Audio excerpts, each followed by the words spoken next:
getting ever closer to finding out the total cost of this house build. So remember, we just doing it one little bite at a time, and eventually we'll be able to put all these numbers together for a total sum. So today we're going to be looking at windows and doors. Put in a few of those in my lifetime, and so we're going to be looking at the floor plan here. And we had been looking at materials and labor here, but today with this one it's just separating the two because we have different size windows, different types of doors. So if you'll notice, even the different size of doors are listed for different prices and windows here, because some windows are larger, and so there's more risk and more technical needs for a bigger door, maybe even extra labor to help you secure it in place if they're very large. So each one of the windows here are identified differently by the different letters, and same way with the doors here. So going back to the floor plan, we can just start over here in this corner. E represents a specific kind of window. So what we're going to look at is counting up all of the windows that are the same E size, and on there you can turn to that page.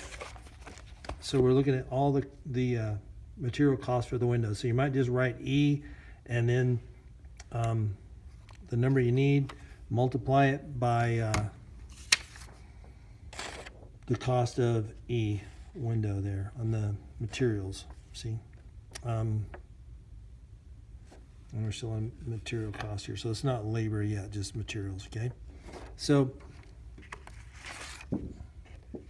then we've counted with E. Then we want to go on to the next window that you see. So there is a window here as well, and you count those up. So just continue to add them over here to the side.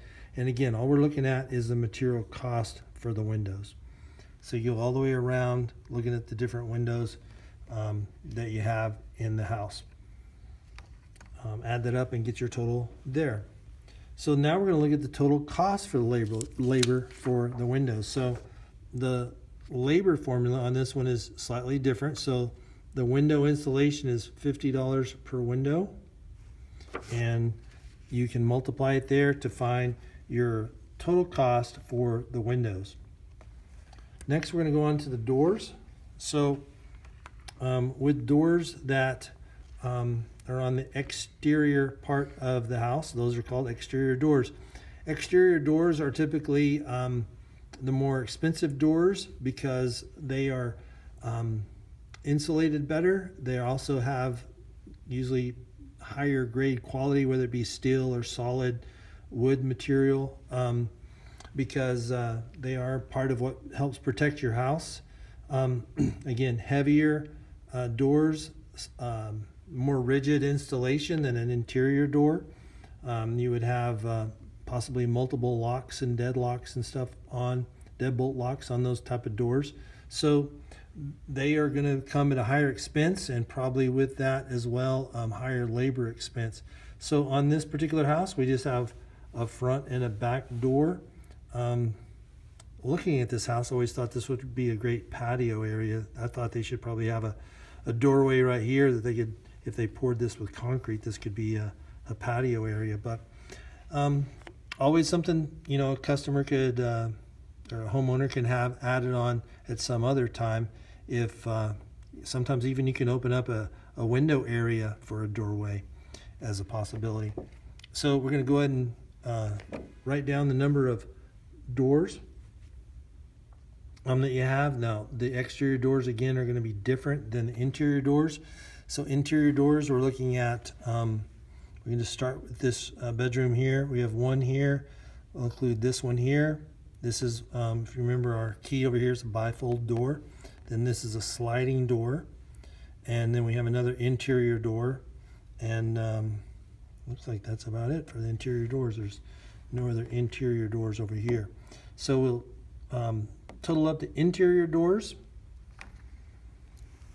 And now we're looking for, actually on here, you might want to have two separate columns, one for interior, one for exterior, because your interior doors are going to cost differently than your exterior doors. So even the bifolded doors, pocket doors, they're all different cost here. You can see again on the material cost sheet.